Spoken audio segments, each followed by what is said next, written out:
Општина Виница ќе им исплати еднократна парична помош во висина од по 3000 денари на сите запишани правачиња во општинските основни училишта за предстојната учебна година. За оваа намена обезбедени се околу 340.000 денари. Одлука за исплата на средствата беше донесена на последната седница на Советот на општината при усвојувањето на ребалансот на буџетот за оваа година. Иницијативата за доделување еднократна парична помош беше поднесена од страна на опозицијската советничка група уште пред една година, но тогаш не беа предвидени буџетски средства, па одлуката се одложи за новата учебна година. Подршка на предлогот дојде и од мнозинската советничка група во Советот. Минатата година лично внатре во нашата советничка група се дебатираше по оваа точка и на мој предлог беше на сите правачиња да ја дадеме финансиска помош онолку колку што проценуваме дека општината може тоа да го издржи. И со колегата Александар разговаравме и согласно тоа, за тоа што лани не беше планирани средства за оваа работа, оставивме простор за нареден 1 септември, односно почетокот на новата учебна година 23-24. Уште во креирањето на програмата пред изборите имавме едно ветување. Лани во август истото ветување го повторив овде од говорница, кога тогаш од страна од опозицијата имаше предложено една точка доделување финансиска помош за сите правачиња во општина Виница. Бидејќи им сметав тогаш дека во буџетот нема финансиски средства и не ја поддржав таа точка, дадов ветување дека на наредниот ребаланс и креирање на буџетот ќе се потрудам да обезбедиме средства за оваа категорија. Па така, на денешната седница предлагам да поделиме по 3000 денари на сите запишани правачиња во општина Виница. Градоначалникот на Виница Миле Петков истакна дека општината може да ја исплати предложената сума за поддршка на правачињата. И овај буџет, и до сегашниот ребаланс има можност за исплата на средства за правачињата, за тоа што не се работи за голема сума. Сега постигна предлог, може дека од 1 септември да дефинираме некои правила кои ќе биде тоа и да доделиме таа сума што се договорува. Предлогот беше 3000 денара, мислам дека е прифатливо, така да мислам дека може да го исплатиме со овај буџет што имаме сега. Во наредниот период ќе биде изготвен правилник за доделување на финансиската помош за учениците. Потоа родителите на правачињата ќе можат да ја поднесат соодветната документација, односно барањата. Почна проектот Сплотеност во рамки на активноста за општинско корисна работа во Кочани, што финансиски е поддржан од Програмата за развој на Обединетите нации UNDP. Во активноста се вклучени 15 лица во повеќе области. За 13 од нив беше распишен оглас и тие почнаа со работа, додека за останатите 2 лица ќе биде објавен дополнителен оглас. Ангажираните лица имаат обезбедена 3-месечна обука, а по нејзиното завршување лицата почнуваат со работа. Во повеќе области конкуриравме, во повеќе области имаме вклучено лица ангажирани преку проектот. Имаме 7 негователи за лица со попреченост, имаме 1 фасилитатор, имаме 20 асистенти или посредници во Центар за донации и 3 негователи во јавната општинска установа Детска градинка Павлина Велјанова. Лицето се ангажирани на 4 часовно работно време или 20 часови неделно. Сега оно што сакаме да го нагласиме и треба да го нагласиме оваа година, зголемена е нето платата.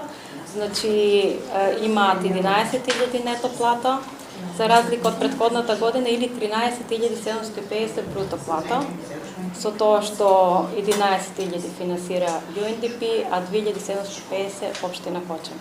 Главни соработници на проектот Сплотеност се Центарот за социјални работи и Центарот за вработување. Право на учество во општинско корисна работа имаат сите невработени лица, при што предност беше дадена на оние кои за прв пат се јавуваат за учество во програмата. Партијата Демократи во неделата во Кочани одржа протестен собир против одлуката на Уставниот суд за покачување на платите на функционерите во државата.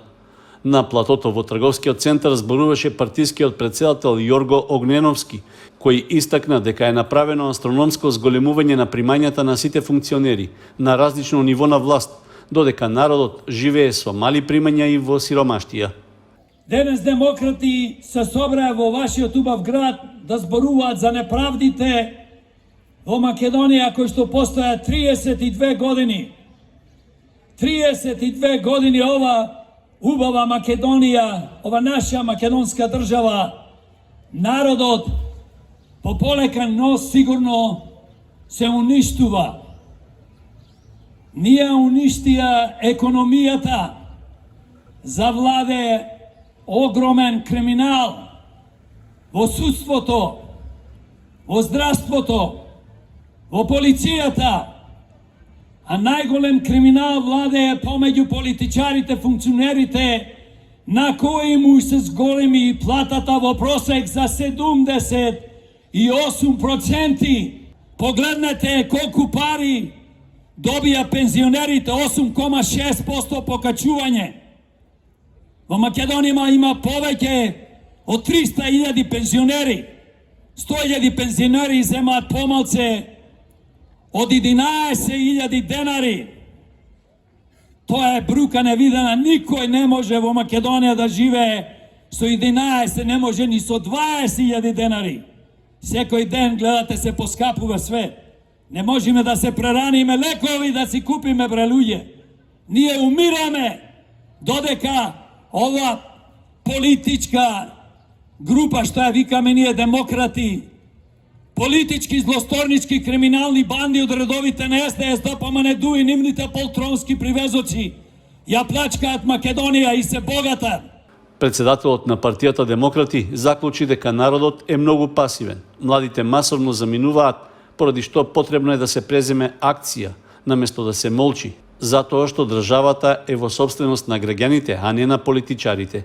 Притоа тој најави дека во наредниот период ќе се организираат и други слични собири, на кои ќе стане збор за актуелни теми во општеството.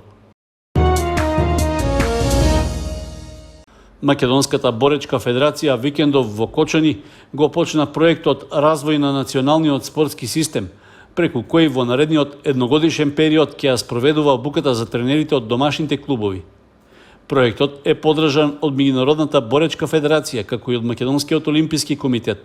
Планирани се 10 сесии со теоретска и практична настава. При тоа беше истакнато дека борењето во Македонија во последните години бележи нагорен тренд, а особено тоа се однесува на женското борење. Јас сум задоволен од присуството на сите клубови, од интересот кој го имаат за овој проект. Овој проект ќе трае 10 пати ќе биде во Македонија и тренерите ќе се обучуваат од ниво 1 до ниво 10. Ќе почнеме денеска од најпочетната фаза, тренерите како треба да пристапат со најмладите спортисти кои се почетници кои дојдат во салата, па се до една повисока возраст, до сениорска конкуренција како би требало да биде еден правен тренер. У женскиот дел веќе почнавме пред некаде 3 години да се работи, максимум да се вложи во тај дел и сме на едно добро ниво, бидејќи имаме доста медали од балкански првенства, учествуваме на сите можни првенства кои се од европски и од светски ранг и сега најново што имаме девојката што ни освои медал на Јашар Догу. Тоа е еден стварно квалитетен турнир кој е ниво на едно ранг од европски ранг, така да ја мислам дека на ова светското првенство кој ни е за норма за Олимпијадата, дека прв пат во историјата ќе имаме и олимписка норма во женскиот дел. Обуката за тренерите ја спроведува бугарскиот боречки стручњак Ѓорги Средков, кој е лиценциран предавач на Меѓународната боречка федерација. Тој нагласи дека македонското борење во последните години бележи голем напредок. Благодарение на Македонската федерација по борба сум поканен. Те се исклучително гостоприемни и многу добри организатори. Последно време Македонската федерација се развива доста стремително, с многу брзи темпове и веќе имат доказани резултати в борбата. Но това не ги задоволява и продължава да развиват борбата, продължава да развиват треньорите, екипа си и бих искал да ги поздравя, защото според мен те са номер 1 в момента като ръст на развитие в Световната федерация по борба. Се планира и останатите обуки на тренерите да се одржуваат во Кочани, а покрај теоретската настава ќе се спроведуваат и тренинзи во сала со млади спортисти, членови на боречкиот клуб Спартак. На 49-тиот фестивал на народни инструменти и песни Пеца Танасовски, што се одржа изминатиот викенд во прилепското село Долнини, гран прито му припадна на оркестарот Осоговски извор од Оризари. На манифестацијата учествуваат 300 изведувачи на изворен мелос од сите краишта на Македонија, како и гости од Србија и Бугарија. Целта на фестивалот е да се негува, чува и да се пренесува богатиот изворен фолклор на новите генерации.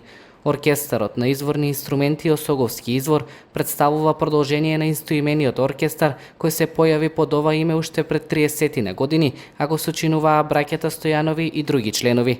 Сега во оркестарот членуваат млади музичари кои на професионален план ја негуваат македонската изворна музика од регионот на Осоговските планини. Фолклористите од Оризари имаат реализирано неколку самостојни концерти во земјава и во странство. Фудбалските ветерани од Кочани, Штип, Виница и од други градови во државата кои се поранешни фудбалери на Осогово, Брегалница, Слога и другите екипи, во саботата организираа спортско дружење во спомен на 50 годишнината од трагичната смрт на нивниот другар и соиграч Никола Мантов. На стадионот во Кочани, што денес го носи името на Мантов, се собраа поголем број некогашни спортисти и спортски работници, кои му оддадоа достојна почит на младиот фудбалер, чиј живот згасна на теренот на 1 јули 1973 година за време на надпреварот меѓу тогашните македонски прволигаши Осогово и ФАС 11 октомври. Вршуваат 50 години од смртта на Никола Мантов, фудбалер на ФК Осогово, кој трагично го загуби животот на овој терен, и тоа токму на денешен ден пред 50 години. Што значи денес ние, ветераните на ФК Осогово, организираме еден мемориален надпревар, со чест да се сеќаваме во негово име. А тоа се одвиваше, беа поканети фактички од Штип, Брегалница Штип и Слога Виница. 10 играчи и 5 играчи од Слога Виница, тие ветераните, токму оние играчи кои играа со Мантов во таа генерација. Тоа се сега претежно луѓе околу 71 година до 80 години. На символичниот надпревар меѓу Осогово и Брегалница настапи и Димитар Андонов, капитен на Кочанскиот прволигаш на надпреварот на кој почина Никола Мантов. Сеќавања за некогашниот првотимец на Осогово искажаа и другите негови соиграчи. Топката беше сосем на друга страна. Он падна дето само и застанаваме, помогнаваме нешто. Дојде брз да помогне маго и толку знае за таа утакмица. Нема фино дете, многу мирно детенце. Добар фудбалер. Играше и халф, и унал, али па на крилово после ставија да игра. Седмица му додава на нос. Важно младо дете. Пред него кариерата стоеше. Бевме кај мене и цело време играме табло. И од тамо он ме замоли, како постареа, на тренер Динески, да се заменеме. Ја да играм десен халф, а он десно крило. А беше обрто стаено и така послушате Динески, заменуме се. И тоа што му се деси, не е тај проблем од тај момент. Беше од претходната недела.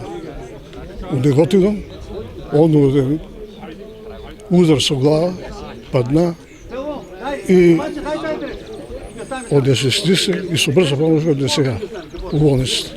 Ардам кога заврши надпревар, донесеа го и кажа дека се е уред, дека ништо не е. Не го замарија, не го надеа, не го дојдеа на лекар. Почна нормално да тренира да однадува и деси се тоа што се деси. До ден денеска никој не е утврдил зашо е. Ние пред таа утакмица играеме у Неготино. У Неготино он доби потрес на мозок. И оттаму си ојде за Битола. Он не тренираше со нас, само доаѓаше на утакмици. И да не грешам душа, ама мислам дека можеби од тоа. Он беше најцврст од цела екипа. И ветераните на Штипска Брегалница изразија пофални зборови во сеќавањето за Мантов. Никола Мантов беше прекрасен дечко, добар играч и заедно бевме 1971 година у Пелистер, у Битола и заедно игравме, заедно се дружевме и заедно бевме на факултетот за електромашински факултет запишани. Прекрасен човек и нека му лека земја и добро е за него што направи прослава. Тоа го заслужи. Пријателството датира од многу одамна, 50 години и повеќе. Ја би сакал само уште едно да кажам дека поводот ни е стварно тажен. Мантов почина и отиде од овај свет само ради преголемата желба да игра фудбал. Благодарам уште еднаш на вниманието, да сте ми живи и здрави, да се видиме пак. Во знак на сеќавање на Мантов, компанијата Тин Инокс од Кочани подери метална табла со надпис за стадионот Никола Мантов, а на поголем број поранешни фудбалери од генерацијата на починатиот првотимец на Осогово, но и од помладите генерации им беа доделени благодарници и награди. По иницијатива на ветераните на Осогово во подготовка е и книга посветена на Никола Мантов, чие излегување во јавноста се очекува наскоро.